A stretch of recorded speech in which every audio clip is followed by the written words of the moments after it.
Reći već preciznije iz čiste znanosti, moja prijateljica, a bila i ona kao vas, doktorica Nela Sršen. Nela Sršen koja kaže sljedeće, to zna to znanost. Svaki čovjek u danu ima u prosjeku 60.000 misli otprilike. 95% su negativne. To ne ja, a ja ne lijepo hipnotiziram tih medija, televizije, ste svi u ja negativni. Pa zato je bitna molitva, kontemplacija, buđenje.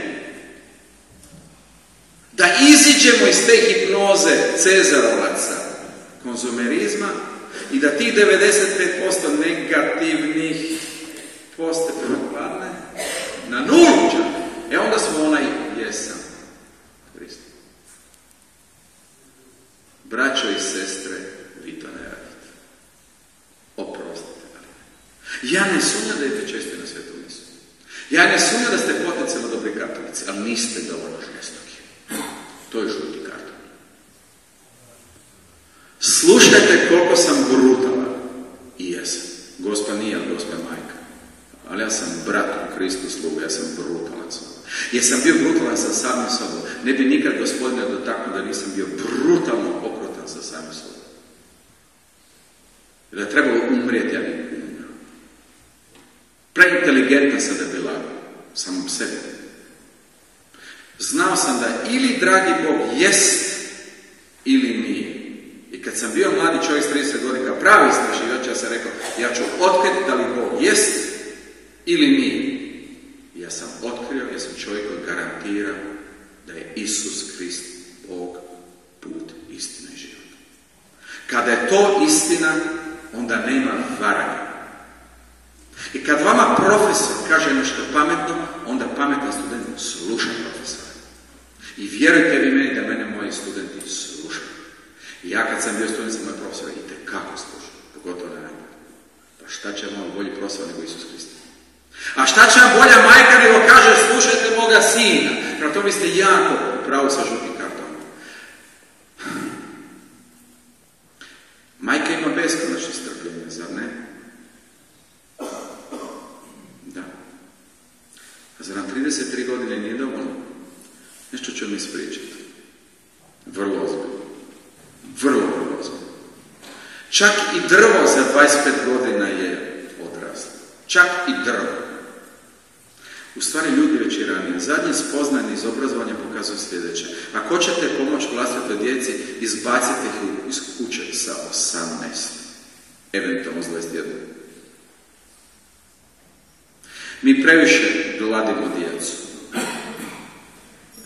Dragi Bog mi je dao sve što treba. Odradi školovanje, neka od 18-21 uče i rade u svijetu. Prema tome, uloga majke je do 18. možda 21. Pa daj Bože po zakonu, pa recimo što smo do 25. Nije 33. Gospa Vesna Stadilja ovdje 33 godine.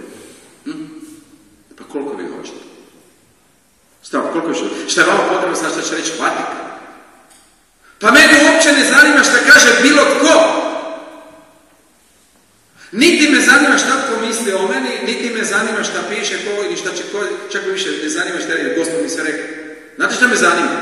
Zanima me jedino šta će mi reći Isus Krist.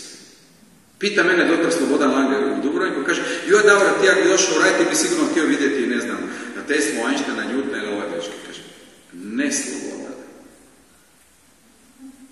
Mene jedina osoba u životu koja zanima Isus Krist. Znate zašto? Najviše znam. Ja volim i sve, mene zanimaju samo najbolje. Samo najbolje. Ne. Nikog neću. Samo jednog. Hoću Isusa Krista. Jer ja sam nestrpljiv, ja neću čekati tada. Hoću ga sada.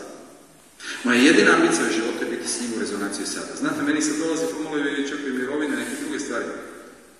Ja mogu i raditi svašta, ja nemam nikakvih specijalnih problema. Ali ovaj iznutra, ovaj koji zna da je vječan, jer je dio Božji, on hoće najbolje. Zašto bi ja pisao? Zašto bi ja pio kiseliše i neke drugorazne stvari kad mogu dobiti najbolje? Sam član crkve, sam kršten, imam sve blagoslove i sve moguće da hoću Isusa. I zato se Gospod ja slažem. Meni osobno, ja ću reći pošteno, dragi brate. Čak sam malo u čudu da je Gospod toliko dugo vrst tolerira kakve mjeste.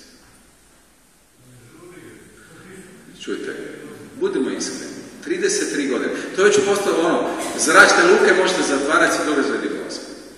Pa zar je vama stvarno za vjeru potrebna Gospod? Pa ja sam bio u tako čudnim zemljama gdje nema ni daška od Gospoda, pa svejedno je vjera bila sam. A vjera je u vama, vjera je u nama. Prema tome moj žuti karton je izuzetno jak. A slušajte još gore. Nisam ga planirao. Ja vam dam časnu riječ da ja nisam došao na predavanje i mislio ću vam dati žuti karton. To vam dolazi u Duha Svetoga. A sad kome dolazi, kome ne, to znate vi. Ali su mi rekla, braće, opet sam se vozio danas kroz Hercegovinu. Naradio je bio da ne moram ponovo doći. Ili ću doći pa ćemo slaviti. I znate vi kako se slavi u raju? U raju se stvarno pjeva, u raju harmonija. U raju svi znaju ko je šef i jedini šef. Nema straha, radost. Ljudi sve zajedno rješavaju. Njive su preorane, a voćke cvatu. Mene je brat probao, Hercegovina može. Hrvatska može dramatično, to je još posebna priča. A planetarno ćemo napraviti bolje od mora. Ali nisam pesimist. Sad ću reći zašto nisam pesimist. Jer vaše pitanje je vrlo mudro. Nisam pesimist jer nisam ja od jučer. Išao sam pitati ljude mudrije od sebe koji postoje. A možete i vi, možete i sutra god Vilice, Vicke, znamo. Ipak smo blagoslovljeni. Jer znate, vjera je ipak milost. I živjeti ovdje i vi živite milost. Evo, vam dokažem da je milost. Mene jako pozivaju da razne prijeme, ono i tako dalje, fine papice i tako dalje. Ali kad dođem tu k vama, kad vidim kvalitetu hrane, kvalitetu vode, evo, brat mi iz Mone pričao, radi bunar, imate čistu vodu na 100 metara s kamena, fantastično, što je bitno. I što kaže Nela Sršina, ako hoćeš izliječiti rak, moraš naravno čiste vode i medalje, dakle, čist duh, čista voda, jel? Vi to sve imate. Prema tome, ovdje može biti raj iste sekunde ako se mi dogovorimo. A u Čitluku, u Međugorju, u Hercegovini cijeli, pitao sam i sljedeće, koliko ima ljudi? Pa znate li koliko ima ljudi u Hercegovini? 300.000. Pa organizira 300.000 ljudi, pa to mi je jedan kvart u Zagrebu. To se može napraviti totalni raj. Imate ove predivne frate koji su svi totalno posvećeni znamih i vidnih. Idemo dalje. Imate radio postaje, imate u stvari de facto i televiziju. Vi ste svi upravljeni, pa ja nisam ovdje vidio čovjeka, vi imate uređaj za snimati, imate uređaj ovo, vi imate sve. Ja ne znam šta to ja imam što vi nemate. Vi imate malo više znanja fizike, to je struka, to je sve. Sve u Hercegovini postoje, apsolutno sve. Vi možete čitati New York Times na internetu.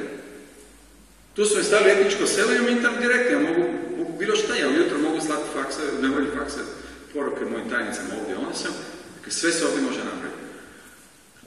Ali bitno je da stvarno to zaživimo.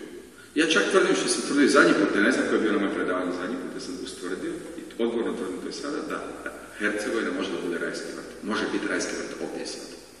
Imate Gospod, imate prilično dobru vjersku bazu, kod vas je čak i muškarci prilično dobri, obično nisu. I mole se i brinu se, razgovarali smo puno o braku. A zamislite vi sad da stvarno krene rajski vrt odavde. Sad zamislite Gospod, ajmo je zamoliti da nas se strpi još godinu dana. Majko Bože, daj mi još malo. I sad odlučim na ovom susredu zaživjeti rajski vrt. I odmah počnemo djelovati zajedno. Pa kad pred Božić nas Gospod pogleda, a mi molimo. Svako ima molitvenu grupu, a ne samo ja. Njive obrađa, za djecu se brine. Ti milijoni ljudi koji doliječu, njima se ne stišu pare iz džepa, nego sve voli tu braću, prave se mreže ljubavi. I zaživljujemo svi zajedno put, istinu i život, istinu Isusovu. Odjednom Vatikan kaže, pa Pa mi ne moramo prepoznavati da li je tu Gospa i da li su ukazanja. Hercegovina je postala prvi raj na zemlji. Onda vam garantiram da će doći Gospa i reći,